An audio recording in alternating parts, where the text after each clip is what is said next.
BusyBox's expert information for managing your own development. Do I have to be on site to manage a development? In reality, it's very hard to manage a development from a long way away, and I've done it, we're doing it at the moment. It's really hard, and I would definitely recommend that you are right there on site whilst you have a development going on. It's a much better way of getting a good end product for the right price and the right amount of time. What should I be prepared for? I guess you should be prepared for changes. You should be prepared to pick up when things change and sort them out and get things back on track, and be able to take things that change and encompass that within the development, because things do come up that were unexpected. You've got to have a fairly firm plan in the first place, because if you just let it slop around all over the place, you'll kind of never get where you want to get. You need to know where you're trying to get, be very sure about it, but be flexible enough to move along the way. How do I find tradesmen I can trust?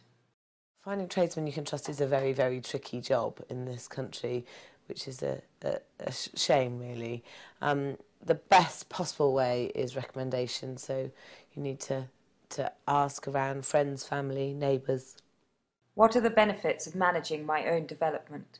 The benefits of managing your own development are massive as far as I'm concerned, because you're able to control it. So you know what's going on, and you know when it's running behind, and you know when things aren't happening. On the downside, it's a lot more hassle, but at least it's, nothing comes up and surprises you.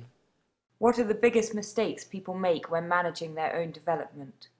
I think probably the biggest mistake that people make when they're managing property development is to be unreasonable and not fair. And a lot of people will, I think when it's your fault, something's gone wrong, you should take it on the chin and say, I accept that was an error of mine and I shouldn't have done that, which then enables you, when it isn't your fault, to say, no, actually that was your fault and that's in your area.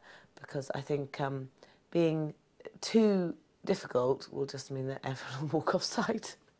What are your top tips for managing a property development?